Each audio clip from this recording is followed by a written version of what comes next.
ఈ దినము మన యొక్క అంశము యేసుక్రీస్తు ప్రభువారు ఎందుకు చనిపోయాను.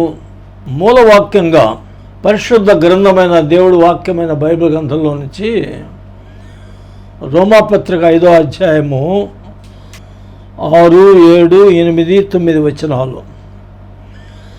ఏవైనగా మనమింకా బలహీనమై ఉండగా క్రీస్తు యుక్త కాలమున భక్తిహీనుల కొరకు చనిపోయాను. నీతి మంతుని కొరకు సహితము ఒకడు చనిపోవటం అరుదు.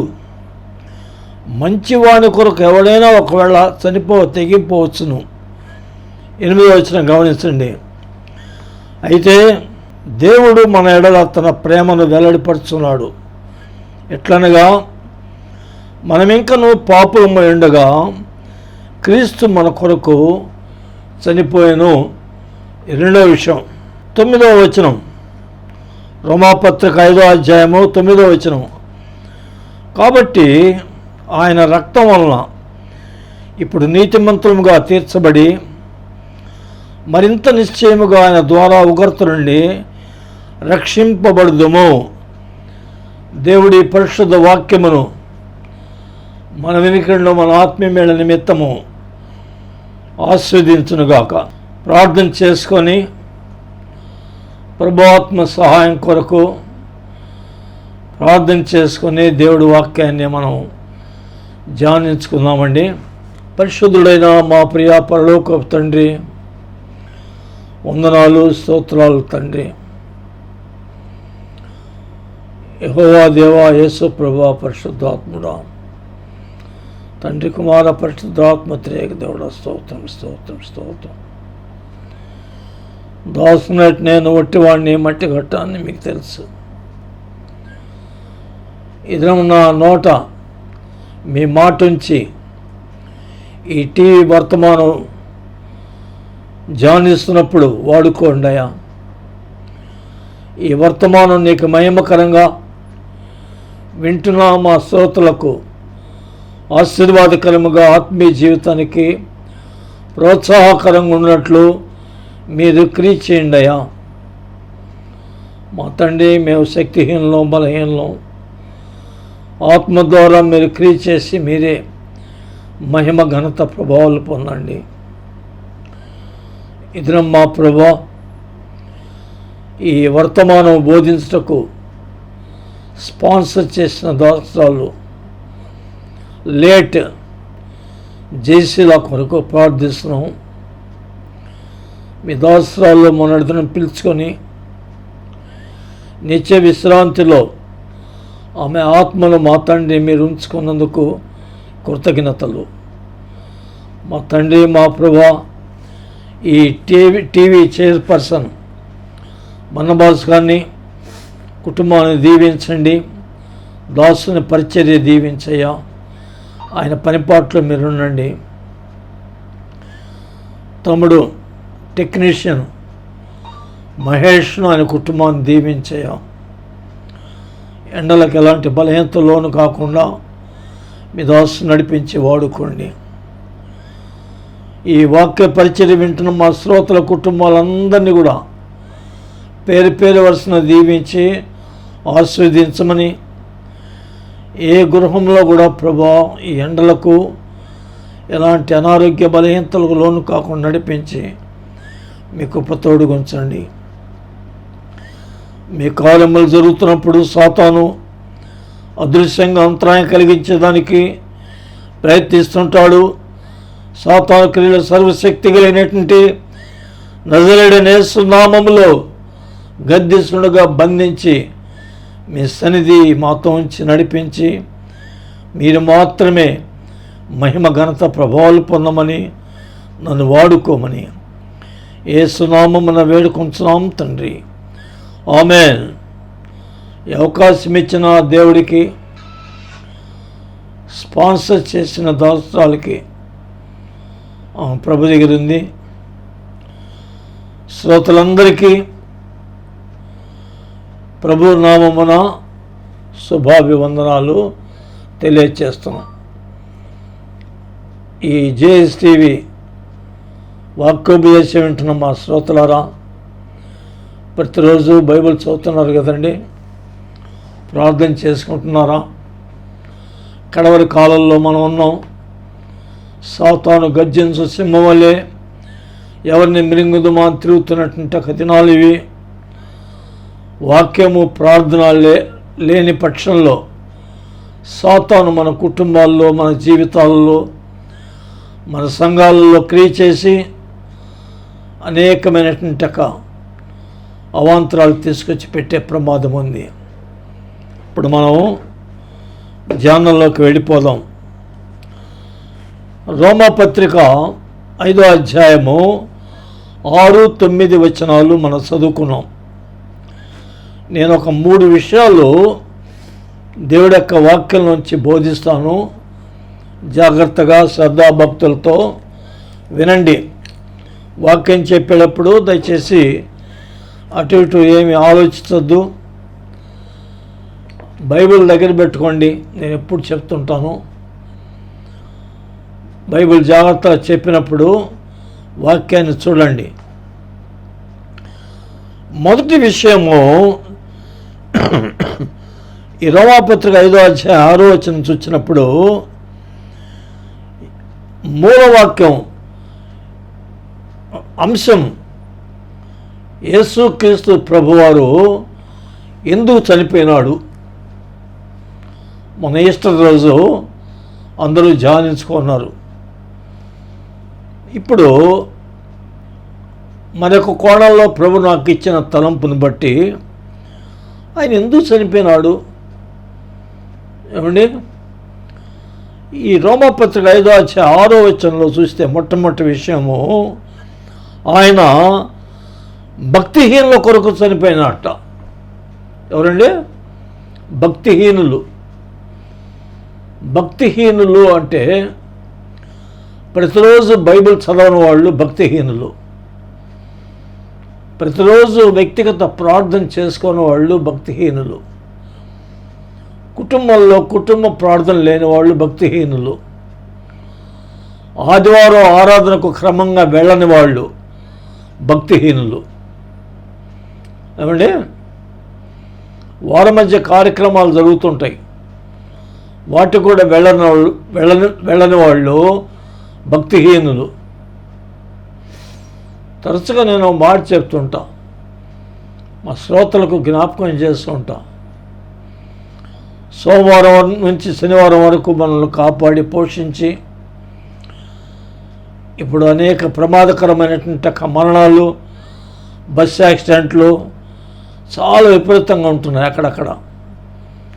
మనం సజీవ లెక్కలు వచ్చినప్పుడు ఏమండి, ఆదివారం నాడు మరి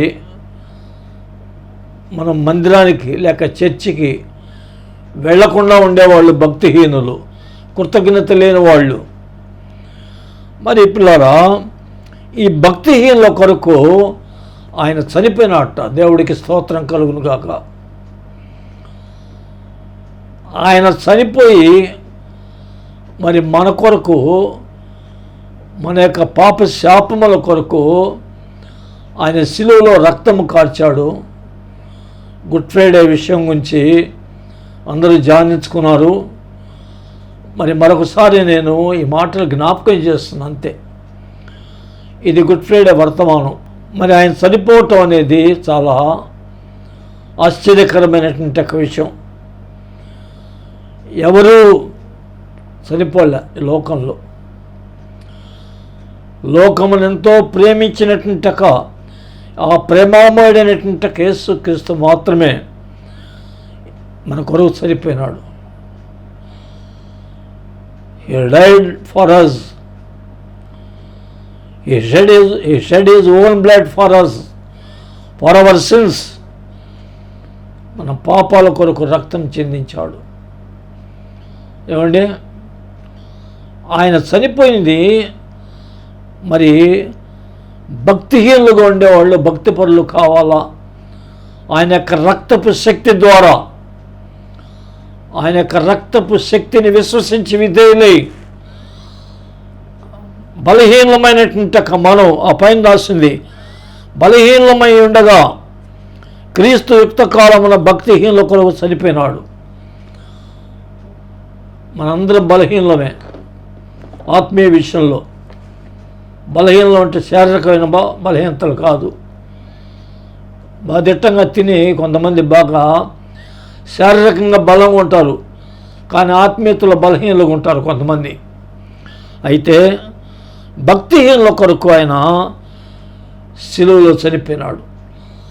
ఆయన యొక్క రక్తపు శక్తి ద్వారా మనము విశ్వసించి విధేయులు అనుసరించినట్లయితే భక్తిపరులం అవుతాం. ఒక రెఫరెన్స్, మొదటి విషయము సామెతల గ్రంథం 14వ అధ్యాయము 11వ వచనంలో భక్తిహీనుల ఇల్లు నిర్మూలమగును, యథార్థవంతుల గుడారము వర్ధిల్లును. మన అంశము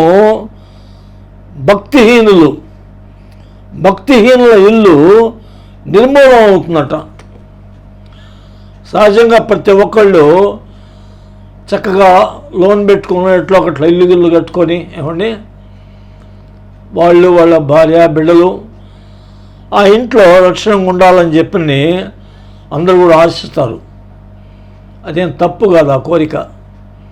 అయితే భక్తిహీనంగా ఉన్నందువల్ల ఎందుకు నిర్మూలన అవుతుంది, అదేంది దేవుడు అంత కఠినుడా అని చెప్పిన ఒకవేళ కొంతమంది భక్తిహీనులకు ఆలోచన రావచ్చు. పిల్లరా, దేవుడు సమయం ఇస్తున్నప్పుడు భక్తి జీవితంలో రాకుండా భక్తిహీనుగా ఉంటే సైతాను ప్రవేశిస్తాడు మన కుటుంబంలో. నేను తరచుగా ఒక మాట చెప్తుంటా, దేవుడు లేని చోట సైతాను ఉంటాడు. గుర్తుపెట్టుకోండి. ఏ కుటుంబంలో, ఏ సంఘంలో, ఏ వ్యక్తిగత జీవితంలో వాళ్ళు భక్తిహీనులుగా ఉంటారో పరోక్షంగా అదృశ్యంగా సైతాను వాళ్ళను బలహీనపరిచేదానికి గర్జించు సింహం వల్లే ఎవరిని మృంగుదుమా అని తిరుగుతూ ఉంటాడట సైతాను. ఎండాల గాలిలా వానాల సైతానికి. ఆ విధంగా మన జీవితంలో మరి భక్తిహీనంగా ఉన్నందువల్ల మనకు ఈ ప్రమాదం కలిగేట అవకాశం ఉంది. అందుచేత మరి దేవుని సేవకుల ద్వారా ఈ వాక్యం వినిపిస్తున్నప్పుడు ప్రియ సోదరుడా సోదరి, నా ప్రియమైనటువంటి ఆత్మీయ కుమారులారా ఆత్మీయ కుమార్తెలారా, జాగ్రత్తగా ఆలోచించుకోండి, మిమ్మల్ని మీరు పరీక్షించుకోండి. ఇన్ని సంవత్సరాలుగా క్రైస్తవ కుటుంబంలో పుట్టి పెరిగి ఇంకా నేను భక్తిహీనులుగా ఉన్నానా, భక్తిపరులుగా ఉన్నానా అనేది పరీక్షించుకోండి. భక్తిపరులుగా ఉంటే మంచిదే. భక్తిహీనులుగా ఉన్నట్లయితే నీ కుటుంబంలో సాతాను ప్రవేశించి చాలా నష్టం కలిగించేదానికి ఇల్లు మరి పాడైపోయేట ప్రమాదం ఉంది. ఇల్లు నిర్మూలం అయిపోతుందట. దేవుడు సొలొమోను ద్వారా రాయించినటువంటి దేవోక్తిది. అందుచేత మరి దేవుని సేవకుడినిగా, పెద్దవాడినిగా, అనేకులకు ఒక ఆత్మీయ తండ్రిగానే చెప్పేట ఈ శ్రేష్టమైన ఉపదేశాన్ని జాగ్రత్తగా మన మనసులో పెట్టుకోండి. రెండో విషయాన్ని గురించి మనం చూసినట్టయితే పిల్లరా, రోమాపత్రిక 5వ అధ్యాయం 8వ వచనంలో రాయబడిన మాటలు మనం గమనించినప్పుడు అక్కడ ఏం రాస్తుందంటే పిల్లరా, 8వ వచనంలో, ఎట్లనగా మనం ఇంకా పాపమై ఉండగా క్రీస్తు మన కొరకు చనిపోయాను. ఏమండి, మనం పాపులమై ఉన్నప్పుడు క్రీస్తు మన కొరకు చనిపోయినట్ట. ఆ ఎందుకొరకు చనిపోయినాడు అనే విషయాల గురించి, ఈ రెండో విషయాల గురించి ధ్యానిస్తున్నప్పుడు మనం పాపులంగా ఉన్నప్పుడు ఆయన చనిపోయినట్ట. మన పాపముల కొరకు. పాపులు అనంటే ఏదో ఒక కులానికి చెందిన వాళ్ళు, లేకపోతే ఏదో మతానికి చెందిన వాళ్ళు కాదు పిల్లరా. ఈ అంటరానితనం అనేటువంటిది కొంతమందిలో ఉంది. కానీ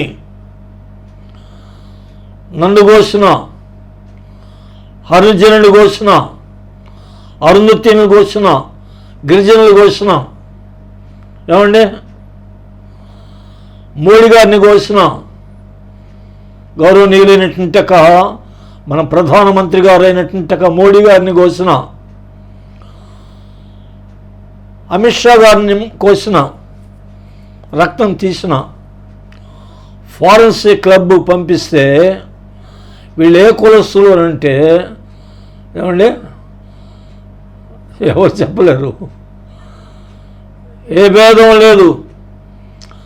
వాళ్ళు సీఎం ఉండొచ్చు, పిఎం ఉండొచ్చు, వాళ్ళు గుడిసెలో ఉండొచ్చు, ఏమంటే చిన్న ఉద్యోగులకు కావచ్చు, పెద్ద ఉద్యోగం కావచ్చు. దేవుని సేవకుడుగానే చెప్పేటువంటి ఉపదేశము జాగ్రత్తగా వినండి. We are all sinners. దీనికి సంబంధించినటువంటి మాట రోమాపత్రిక 3వ అధ్యాయంలో ఒక విషయం గమనించండి. రెండో విషయాన్ని గురించి మనం వాక్యాన్ని ధ్యానిస్తున్నప్పుడు రోమాపత్రిక 3వ అధ్యాయం 23వ వచనం, రెండో విషయం 23వ వచనం 3వ అధ్యాయము, ఏ భేదము లేదు, అందరూ పాపం చేసి దేవుడు అనుగ్రహించు మహిమను పొందలేకపోతున్నారు. ఏంటండి? ఏ భేదము లేదు, ఏ కులం లేదు, ఏ మతం లేదు, ఏ దేశం లేదు, ఏ భేదం లేదు. In the sight of Lord we are all equal. ఒక చిన్న అనుభవం చెప్తాను నేను ఈ సమయంలో. సనాతన ఆచారములు, మూఢ సాంప్రదాయాలు, త్రికాల సంధ్య నిష్ట కలిగినటువంటి ఒక బ్రాహ్మణ కుటుంబంలో పుట్టా నేను. ఒక హరిజనుల అమ్మాయిని చేసుకున్నాను నేను, నెల్లూరు కబడ్పాళెం. నా కులంలోంచి వెలివేశారు నన్ను, వీడు కులాంతర వివాహం చేసుకున్నాడని. నేను ప్రభు కొరకు నిలబడినా 46 సంవత్సరాల నుంచి. నా కుమారుడు నన్ను పోషిస్తున్నాడు, నాకే విదేశ సహాయం లేదు. మాది వచ్చిన చర్చి. ఎందుకు చెప్తున్నానంటే ఈనాడు భారతదేశంలో ఈ కుల వ్యవస్థ అనేటువంటి దాని గురించి చాలా భయంకరం జరుగుతుంది. నేను ప్రార్థన చేస్తున్న రోజు ఒక మాటలో చెప్పి నేను దాటుతాను, వెళ్ళిపోతాను. వాస్తవంగా నేను ఆర్ఎస్ఎస్. వెంకయ్యనాయుడు నా మిత్రుడు, వెంకయ్యనాయుడు గారు ఉపరాష్ట్రపతిగా ఇప్పుడు రిటైర్డ్ ఆయన ఇంట్లో ఉన్నారు, వెంకటాచలం దగ్గర ఆయన ఇల్లు. ఆ ఊరికి నేను సువార్త వెళ్ళా ఒకసారి. ఎందుకు చెప్తున్నా అంటే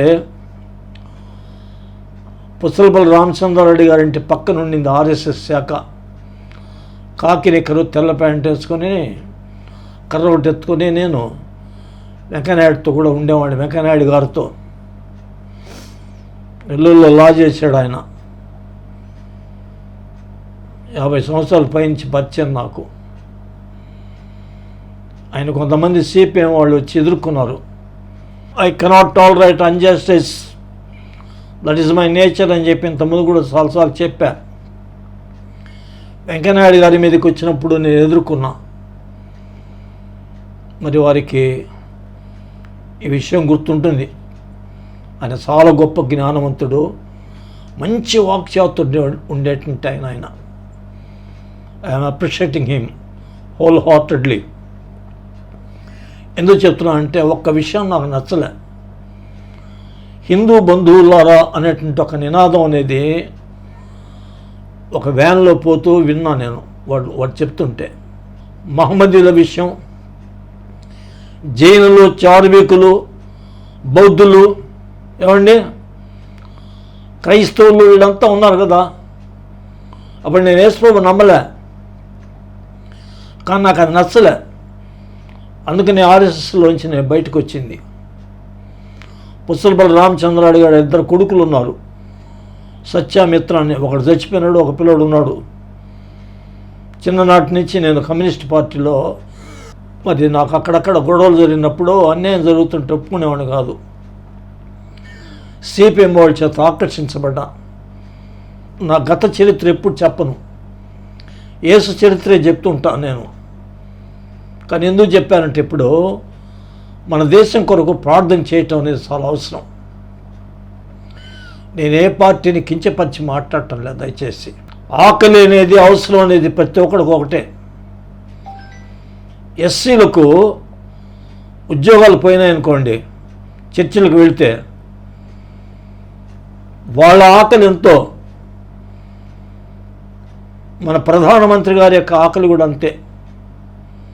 ఏమండి, ఈ విషయాల్లో మరి ఎట్లయినా అక్కడికి చేరవేయగలిగితే టీవీ ఛానల్స్ వాళ్ళు కొంతమట్టుకు అవగాహన అయ్యేదానికి అవకాశం ఉంటుందని చెప్పి నా మనవి. అందుచేత పిల్లరా, పాపులు అంటే ఏదో అర్జునులు పాపులని, లేకపోతే మహమ్మడియన్స్ పాపులని కానీ, ఏమండి బౌద్ధ మతస్థులు పాపులని కాదు, కానీ పరిశుద్ధ గ్రంథమైన దేవుడి వాక్యమైన బైబిల్ గ్రంథం ప్రపంచంలో అత్యధికంగా అమ్ముడుపోతున్నటువంటి విక్రయింపబడుతున్నటువంటి గ్రంథం. ఇందులో ఏదో ఒక ప్రాముఖ్యత లేకపోతే ప్రపంచవ్యాప్తంగా ఇంత విస్తారముగా ఎందుకు విక్రయింపబడతాయి? ఒకసారి ప్రశ్నించుకోండి మీరు వింటున్న వాళ్ళు. దీంట్లో రాయబడిన మాట, భూమి ఆకాశ గంధించిన నా మాటలు గతించవు. రోమపత్రిక 3:23 ఏ భేదము లేదు, అందరూ పాపం చేసి దేవుడు అనుగ్రహించిన మహిమను పొందలేకపోతున్నారు. అందరూ పాపులే. నా బాల్య దినాలలో మా పూర్వీకులు ఒక మంత్రం చదువుతుండేవాళ్ళు. నేను అక్కడ కూర్చోండేవాడిని, భక్తి కోసం కాదు.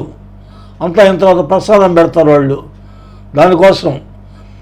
పాపోహం పాపకర్మాహం పాపాత్మ పాప సంభవ త్రాహిమాన్ కృపయా దేవా శరణాగత వత్సల. త్రాహి అంటే రక్షించు అని అర్థం. ఎవరో ఆ రక్షకుడు తెలియదు. యేసుక్రీస్తు ప్రభు అన్నారు, నేను రక్షకుణ్ణి, నా ద్వారా రక్షణ. ఇది తెలియని వాళ్ళు, ఆత్మీయ జ్ఞానం లేని వాళ్ళు ఇది మత ప్రచారం చేస్తున్నారని చెప్పి అనుకుంటారు. ఇది మత ప్రచారం కానే కాదు. సత్యాన్ని ప్రకటించటం, గ్రామ గ్రామాల్లో చెప్తుంటాం. కొన్ని ఆటంకాలు కనపడుతున్నాయి, అది తప్పది. ఎవరి విశ్వాసం వాళ్ళది. మహమ్మదీయులు అల్లాహ్ను ఆరాధిస్తారు, ఆరాధించుకోరండి. హిందువులు మరి రాముడిని ఆరాధిస్తారు, వాళ్ళ విశ్వాసం అది, ఆరాధించుకోనండి. క్రైస్తవులు యేసుక్రీస్తును ఆరాధిస్తారు. ఈ 3 మేజర్ రిలీజియన్స్ ప్రపంచంలో అది పెద్ద మతాలు ఏంటంటే 3. క్రైస్తవుల మీదకి రావటం ఏందండి? ఒక విషయం చెప్తున్నా, దేశ నాయకుల కొరకు మేము ప్రార్థన చేసేవాళ్ళం, అందరి క్షేమం కొరకు మేము ప్రార్థన చేసేవాళ్ళం, అందరూ బాగుండాలని చెప్పి ఆశించేటువంటి వాళ్ళం మేము. బైబిల్లో రాసిన మాట. అందుచేత మరి అందరూ సమానంగా ఉండాలా, అందరూ లక్షణంగా ఉండాలనేటువంటి ఆ ఉద్దేశంతో నేను ఈ సమయంలో మరి ఇది చెప్తున్నా. దయచేసి ఎవరు అపార్థం చేసుకోవద్దు. ఎవరిని విమర్శనాత్మకంగా చెప్పడం నా ఉద్దేశం కాదు. అహం పాపహ, నేను పాపిని, నేను పాపం చేస్తున్నాను, ఈ పాపం నుంచి రక్షించు. త్రాహి అంటే రక్షించు అని సంస్కృతంలో. నెల్లూరు మూలపేట సంస్కృత ఉన్నతమైన పాఠశాలలో నేను చదివా. బ్రాహ్మణులందరూ సంస్కృతం చదువుతుంటారు. నన్ను కూడా సంస్కృత పాఠశాలలో చేర్చారు. మాది పొగతోట. ఎందుకు చెప్తున్నారంటే పిల్లరా, ప్రభు 1977 సంవత్సరం నన్ను రక్షించాడు. దేవుడి స్తోత్రం. ఒక మహత్తరమైన వెలుగు నన్ను ఆకర్షించింది. దగదగ మెరిసే సిలువ కనపడింది నాకు దర్శనంలో. నా జీవితం, నా మాటలు, నా క్రియలు, నా ప్రవర్తన అన్నీ కూడా మారిపోయినాయి. యేసు ప్రభు యొక్క పాదదాసుని దేవుడికి స్తోత్రం కలుగునుగాక. అప్పటి నుంచి ఈ మాటలు నేను చెప్తున్నా పిల్లారా, వింటున్న శ్రోతలారా, మనం పాపులం. మన భారతీయ మత ప్రమాణ గ్రంథాలైనటువంటి వేదాలలో సామవేద తాండ్య మహాబ్రాహ్మణంలో ఒక మాట రాసింది. సర్వ పాప పరిహారో రక్త ప్రోక్షణం ఆవశ్యకం, తద్రక్తం పరమాత్మేణ పుణ్యదాన బలియాగం. సర్వ మానవుల యొక్క పాపాలు పోవాలంటే రక్తము చిందించాలా. తద్రక్తం, తద్దంటే సంస్కృతంలో ఆ రక్తము అది పరమాత్ముడి యొక్క రక్తం ఉండాలా. ఆ పరమాత్ముడి లోకానికి వచ్చి రక్తం చిందించినటువంటి వారు ఎవరున్నారండి? మేధావులారా, పండితోత్తములారా, ఈ మాట మీకు తెలిస్తే కింద నా ఫోన్ నెంబర్ ఉంటుంది, మీరు సమాధానం రాయొచ్చు నాకు. సర్వ మానవుల యొక్క పాపాలు పోవాలంటే రక్తం చిందించాలా. యేసుక్రీస్తు ఎందుకు చనిపోయినాడంటే ఏ భేదము లేకుండా, ఏ కులమత వ్యత్యాసం లేకుండా, ఎస్సీలు ఓసీలు అనేటువంటి భేదము లేకుండా అందరిని రక్షించేదానికి ఆయన ఈ లోకానికి వచ్చి ఈ shed his own blood for us, ఆయన మన కొరకు సొంత రక్తం చిందించాడు. ప్రభు యొక్క రక్తపు శక్తి, ఆనాడు కార్చిన రక్తము ఈనాడు అయా నేను పాపినని చెప్పి పశ్చాత్తాపడితే అదృశ్యంగా నీ మీద ఆయన యొక్క రక్తాన్ని ప్రోక్షించి నీ పాపం నుంచి శుద్ధి చేసే దేవుడు, నీ పాపం నుంచి మరి విమోచించే దేవుడు. దేవుడికి స్తోత్రం కలుగునుగాక. ఆ సర్వశక్తిమంతుడైనటువంటి దేవుడి యొక్క రక్తం కార్చటము, ఆయన శిలువలో చనిపోవడానికి ఇది కారణం. అనుభవపూర్వకంగా గుర్తించిన సత్యం ఇది. అందుచేత మరి యేసు రక్తము అంటే మరి సులకరంగా తీసుకోవద్దు. యేసు రక్తము ప్రతి పాపములని మనల్ని పవిత్రులుగా చేయను. మొదటి యోహాను రాసిన పత్రిక 1వ అధ్యాయము 7, 8, 9 వచనాల్లో ఉంది. మన పాపములు మనం ఒప్పుకునేడలా ఆయన నమ్మదగిన వాడును నీతిమంతుడు కనుక మన పాపము క్షమించి సమస్త దుర్నీతి నుండి మనల్ని పవిత్రులుగా చేయను. ఇది యేసు రక్త ప్రభావము. దేవుడికి స్తోత్రం. అందుచేత మరి ఈ ఆధ్యాత్మిక సత్యం తెలియని వాళ్ళు తెలుసుకోవడానికి ప్రయత్నం చేయండి. కానీ ఈ మధ్య ఎక్కడో గుళ్ళు పడగొట్టారట, దైవ సేవకులు కొట్టారని చెప్పి విన్నాను నిన్న. ఎందుకండి అది చెప్పండి? ఎంత వివక్ష అండి ఇది? ఒకసారి పరీక్షించుకోండి విశాల భావాలతో. వద్దు, ఇక మీదటైనా మానుకోండి. ప్రభు మిమ్మల్ని క్షమిస్తాడు. చివరిగా ఇంకొక విషయం నేను చెప్పి ముగిస్తాం. 5వ అధ్యాయం 9వ వచనంలో, రోమాపత్రిక 5వ అధ్యాయము 9వ వచనంలో 3వ విషయం గురించి మనం గమనించినట్టయితే, కాబట్టి ఆయన మరింత నిశ్చయముగా ఆయన ద్వారా ఉగ్రత నుండి రక్షించబడదము. 9వ వచనం చూసినట్టయితే మొట్టమొదటిగా